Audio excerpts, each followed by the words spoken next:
talk with you today about the controller's dirty little secret, and I think it's going to be an interesting little angle for you to be aware of. But before I get into that, let me make you aware that we're going to be having a much more extended workshop online beginning on September 12th. That's called Free to Be, and it's how to respond to the controllers in your life. So I'm talking with you today about this one small element of the controller's personality, but then if you join me beginning September 12th, we're going to have a much larger seminar and workshop that we can go off of and give you a lot more information. I'm going to talk with you about that in just a few moments after I finish this video cast. But let's talk about the dirty little secret that controllers don't want you to know. Now, first, before I go there, I want you to think, when you think of characteristics of a controlling person, what kind of characteristics or traits come to mind? Now, usually we're going to think of qualities like forceful, overbearing, manipulative, argumentative, judgmental, critical. Sometimes they can be very stubborn. They can go into quiet withdrawal. Does any of that sound like something you've lived with inside your home? And I dare say that if you have regular contact with a controller, you're going to be exposed to those kind of characteristics. Now, how about a few other characteristics that might be pertinent to the controller? And these are characteristics they don't want you to know. How about fearful, or insecure, or inadequate, or wobbly? Would you ever think of those kinds of characteristics as being depictive, or as depicting the controller's personality? You see, the dirty little secret that controllers don't want you to know is, deep down inside, they're terribly insecure individuals. Now, hardly any of them will say, oh yeah, I feel real insecure, which is why I come across in such an overbearing way. In fact, virtually none of them will say that at all. But at the same time, we have what we call overt communication and then covert communication.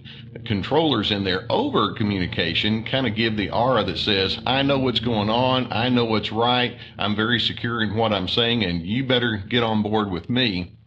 But covertly, and that's the unspoken word, you kind of have to start wondering, why are they working so hard to try to force you into their mold?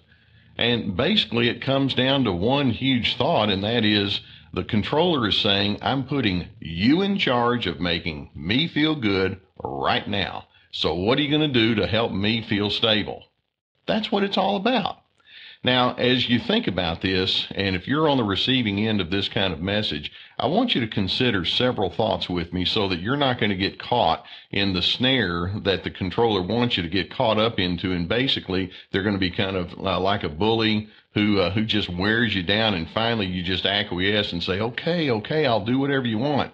Because I find that many people who live with a controller will come to me later and say, I feel like that person has stolen my identity. I'm not really allowed to be me around that individual, and I hate the way I become, I hate the way I react. So let's talk about a few things that you can consider so that their dirty little secret doesn't turn into a problem that you wind up having to take responsibility for. Now, the first thing I want you to consider is this. When you're with a controller, operate with an aware mind. Now, what do I mean by that? Well, I want you to go back and recognize what I just mentioned. Many times when we say that a controller is forceful or they're opinionated or they're overbearing, but that actually speaks more about a sense of insecurity, recognize that's what you're dealing with. That controller has a backstory. And something is going on in that person's background that made them feel like just speaking in a normal tone of voice like I'm using right now wasn't going to work. They were probably either highly controlled themselves, or they were told what to do, or they had a very rigid system of right and wrong that they now operate out of. And in their controlling style, they basically not only learned not to trust other individuals, but they actually learned not to trust themselves. They just have to have dogmatic opinions because that makes them feel secure in the moment. But then if you ask them, why don't we just slow down, take a look at what you think and feel, take a look at what I think and feel, and let's break it down and analyze it, and then see if we can come up with a good way of coming together. It's like, I don't want to do that because I don't want to consider you. I have to be secure. And so there's some sort of something going on behind the scenes that allows them, or that causes them not to trust others, but not to trust themselves. And then the second thought, if you're dealing with a controller, is remind yourself, don't get pulled into their game. One of the things that keeps the controller going, in fact, it's like fuel to their fire, is that the more you try to go into a counter control way, then that's just that's a cue for them to say, I'm just coming on even stronger. So one of the things that you can do to keep the control going from that other person, if they argue with you, well, you feel like you have to argue your point back. If they become stubborn and forceful, well, sometimes you become stubborn and forceful in reserve, or in reverse. Or if they become defensive, then you get defensive. Does that ever happen to you? Do you find yourself feeling like you've got to engage and somehow or another convince and counter-convince?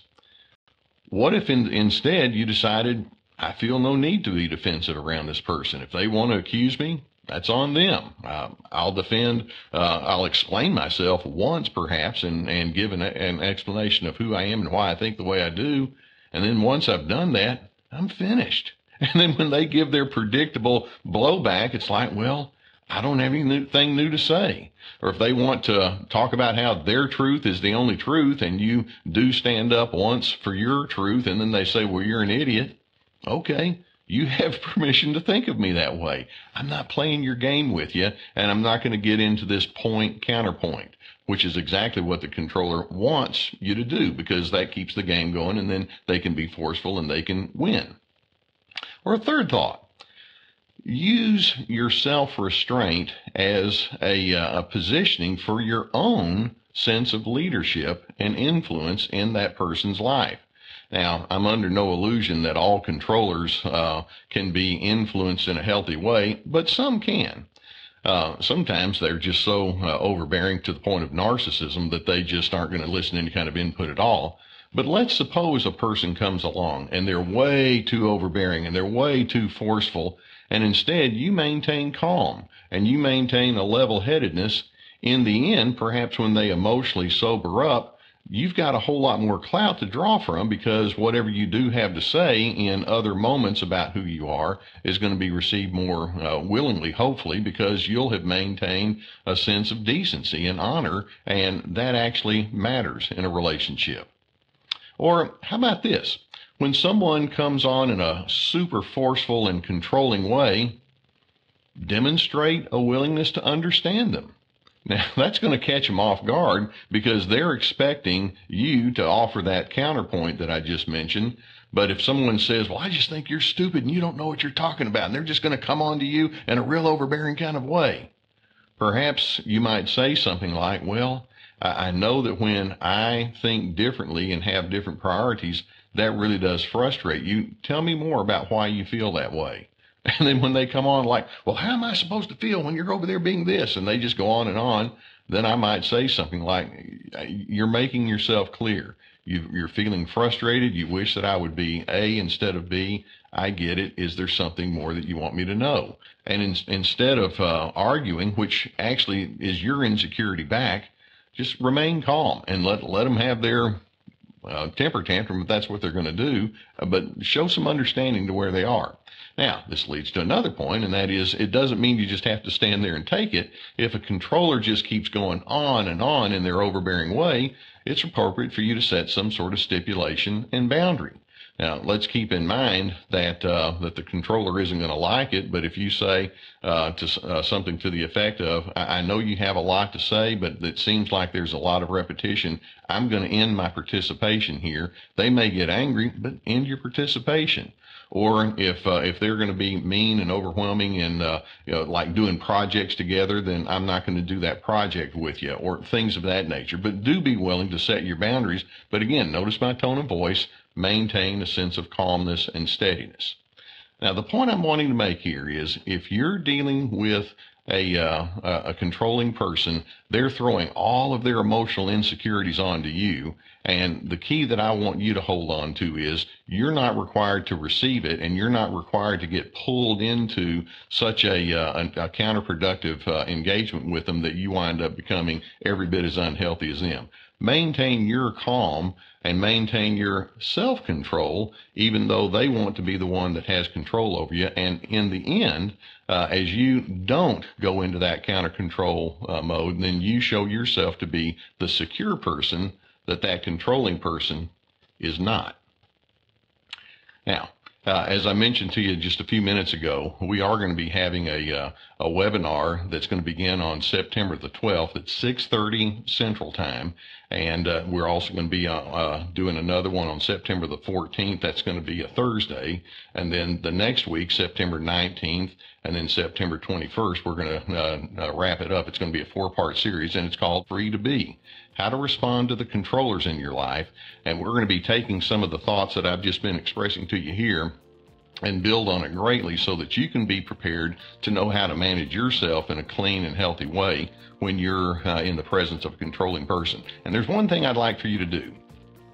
Before we get going with that seminar, that webinar, I want you to send me 2 questions that are on your mind about how to respond to the controller.